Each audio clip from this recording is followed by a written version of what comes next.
Boa tarde, turma. Tudo bem?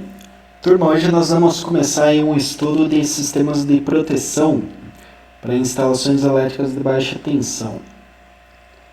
Portanto, teremos como objetivos para a aula de hoje proteção em instalações elétricas de baixa tensão, disjuntores e dispositivos de interrupção diferencial, características mínimas de proteção pela normativa 5410 e o estudo inicial sobre dimensionamento de proteção.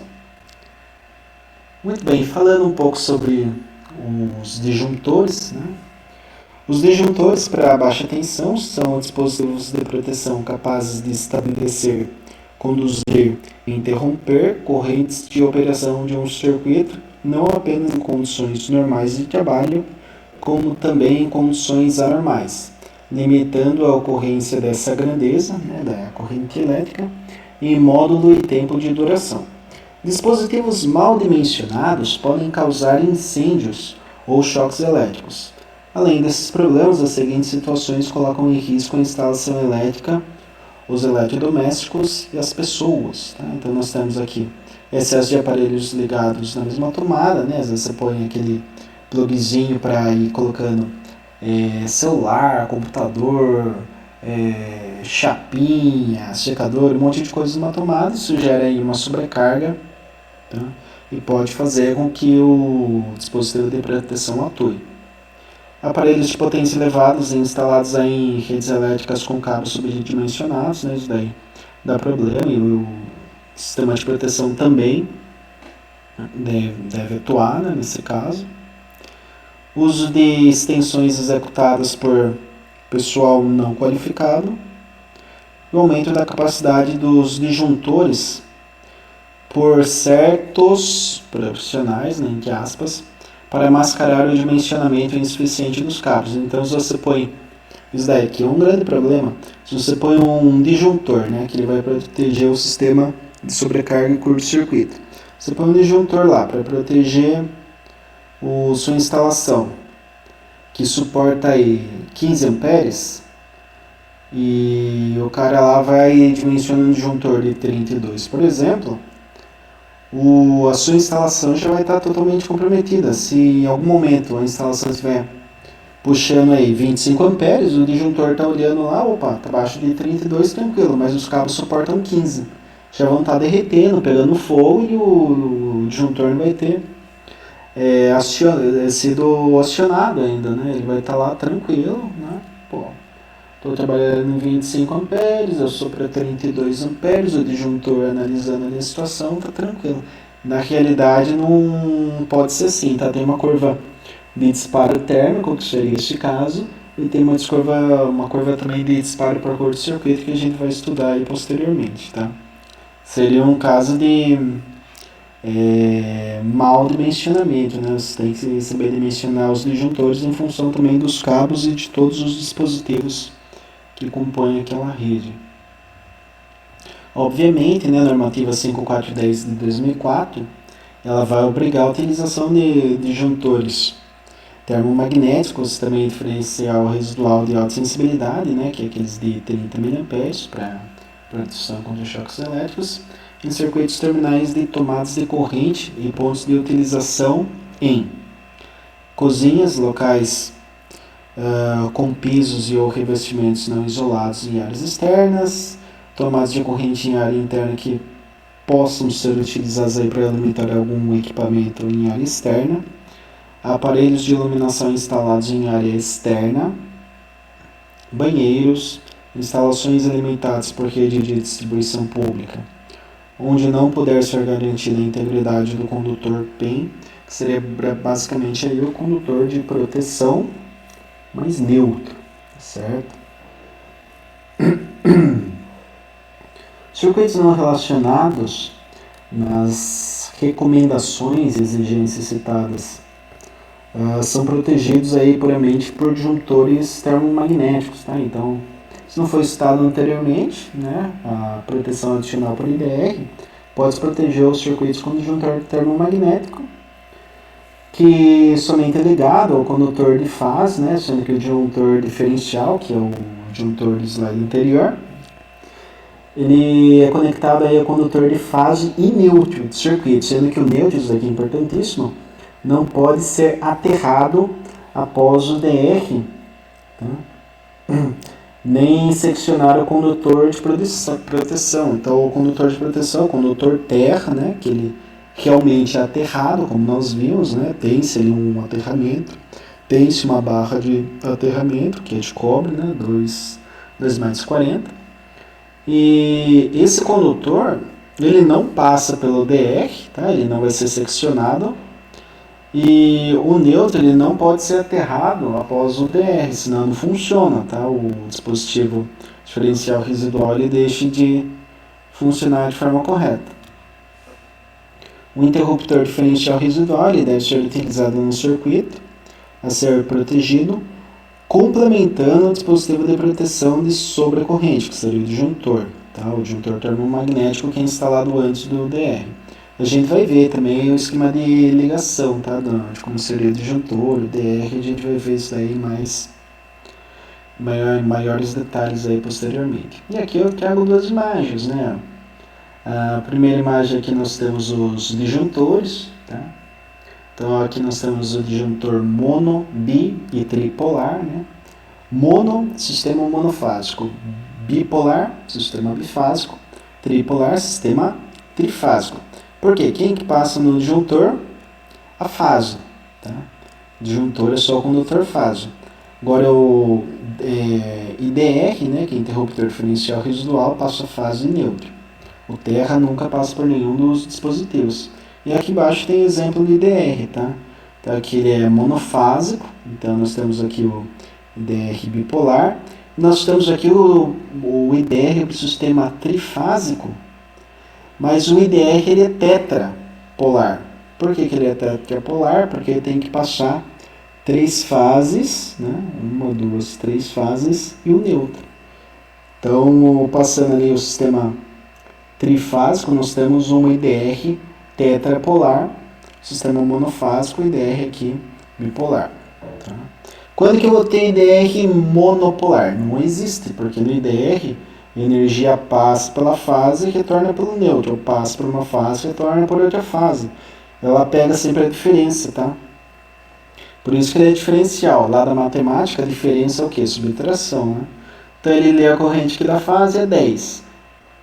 Quanto que tem que sair aqui? 10. Ele fica olhando. Saiu 9, opa, desarma. Por quê? Teve fuga. Nossa, mano, o princípio é esse? Que simples.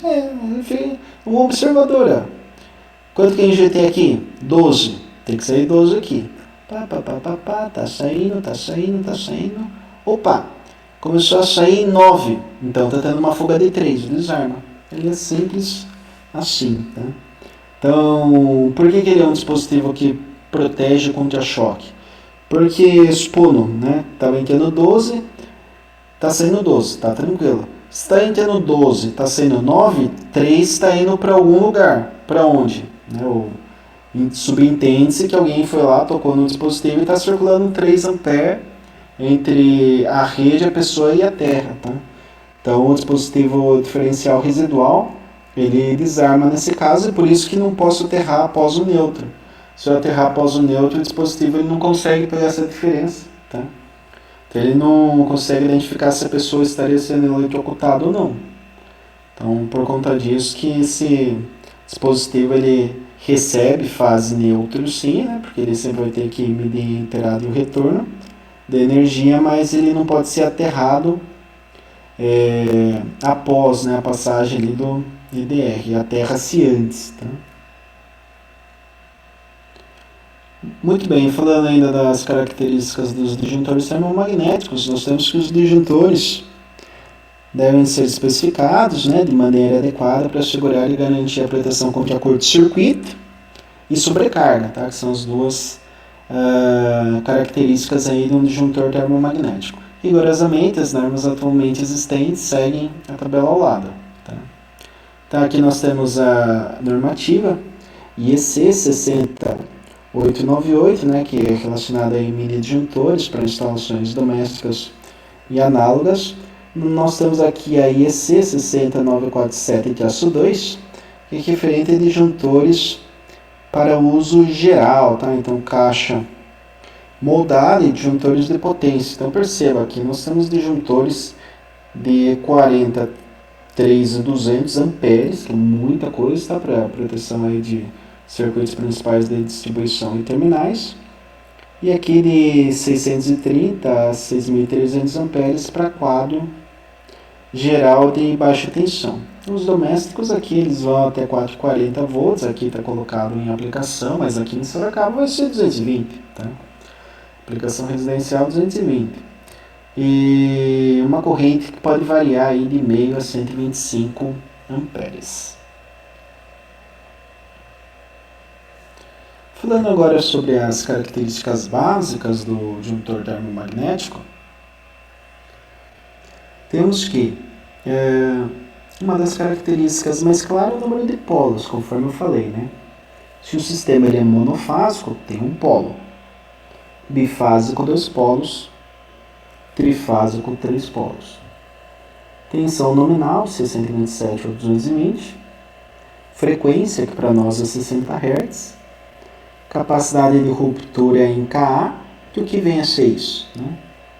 Então, essa capacidade de ruptura em Ka é o maior valor da corrente de curto-circuito, que o dispositivo é capaz de interromper sem soldar os contatos ou explodir, tá?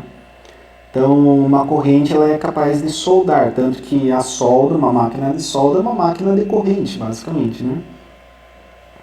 Então, se tiver uma corrente aí muito alta, Ka é quiloamperes, tá? Quiloampere é algo absurdo, é astronômico, é muita carga elétrica.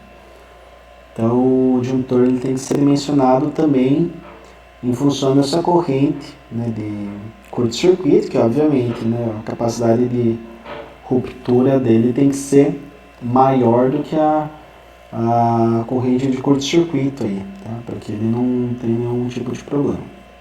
A corrente nominal, que é aquele caso que eu comentei anteriormente, né? Curva de disparo queremos estudar ainda, a faixa de ajuste magnético, que é opcional, e também a faixa de ajuste térmico, que também é opcional. Nós vamos ver, magnético, térmico, como assim, né? Tem duas características do disjuntor? Sim, né? Um disjuntor ele é termomagnético, né? Se ele é termomagnético, ele tem um disparo térmico e um disparo magnético, que iremos estudar aí com detalhes. Então, os disjuntores aí de baixa tensão, eles atuam numa faixa situada dentro das curvas de tempo por corrente, tá? Tempo versus corrente, aliás, de seus disparadores. Essas curvas são compostas normalmente por duas partes, uma com característica de curva tempo inverso, né, que é o disparador térmico, e outro com característica de atuação a tempo curto ou instantâneo, que é o disparo magnético. Na proteção de circuitos que alimentam cargas com características resistivas, como lâmpadas incandescentes, chuveiros, torneiras, aquecedores elétricos, os circuitos de tomada de uso geral, utiliza-se disjuntores de curva B. Para aplicações que se referem à proteção de circuitos que alimentam cargas indutivas e que apresentam picos de corrente no momento da partida, como micro-ondas, que é um grande indutor, né? E motores para bombas, utiliza-se disjuntores de curva C. Curva B, pense assim, carga resistiva. Curva C, carga indutiva. Resumindo, é isso. Tá? Professor, mas como que eu sei do disjuntor na prática? Se é C ou B? Aqui, ó. C20 é um disjuntor curva C. Está escrito, né? Curva C, 20 amperes. B16 é um disjuntor curva B, 16 amperes. Então, se eu falar para você, tem um chuveiro. Tá, um chuveiro. Qual dos dois disjuntores eu uso? Curva B, né? Por quê? Tá falando aqui, a curva B é utilizada em aquecedores elétricos. Chuveiro é um aquecedor elétrico. Tem uma oficininha, e na minha oficininha eu tenho um motorzinho lá que eu utilizo. Utilizo, portanto, na proteção disjuntor curva C. Porque motor é carga indutiva. Carga indutiva tem picos de corrente na partida. Então, partimos para um disjuntor de classe C. Ainda na seleção de disjuntores, temos que tanto os disjuntores curva B como os de curva C protegem integralmente os condutores elétricos da instalação contra curto-circuito e sobrecarga. No entanto, em instalações residenciais ou similares, costuma-se usar os disjuntores de curva B, pois protegem a instalação de maneira mais eficaz contra os curtos-circuitos de baixa intensidade. Certo? Curto-circuito de baixa intensidade, por quê? Porque nós temos ali curtos que são muito rigorosos, né, que a corrente atinge valores elevadíssimos, dezenas de quiloamperes, e normalmente cargas indutivas, né, tem um nível de curto-circuito bem alto. Você pega ali o elemento de carga resistiva, né, tem um tempo de disparo diferente, inclusive, das duas curvas, então não é tão rigoroso.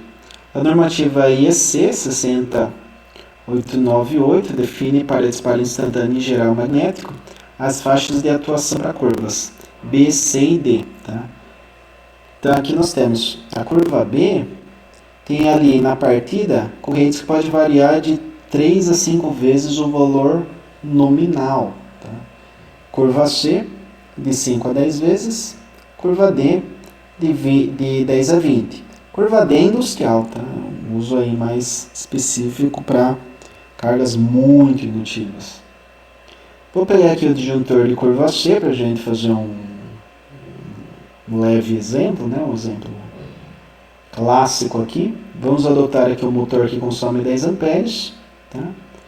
E quero determinar o pico máximo, né, da partida para um disjuntor de classe C. Então, o disjuntor de classe C lá para esse tipo de motor, ele poderia atuar aí com uma corrente, o pico máximo aí do motor, sendo de 10 vezes, né, no pior caso. Então, 10 vezes o valor nominal, que eu considerei como 10 amperes. Então, se o motor na partida tiver uma corrente de 100 amperes, esse carinha aqui, ele pode ser selecionado, tá, para atuação. Na verdade, a curva C fica entre C e D, né? Mas se for, digamos assim, para esse motor até 100 amperes, né? De 100 amperes para baixo, pode-se utilizar a curva C. Se fosse 120 amperes, por exemplo, com uma corrente de regime permanente em 10 amperes, seria interessante uma curva D, mas normalmente o máximo que se utiliza em residência é a curva C, e olhe lá. Certo, turma? Então a aula de hoje é isso, eu agradeço a atenção de todos. Lembrando que eu estou disponível no chat, né? Podem mandar mensagem, áudio, foto, o que vocês acharem pertinente. Agradeço a todos, bons estudos, até!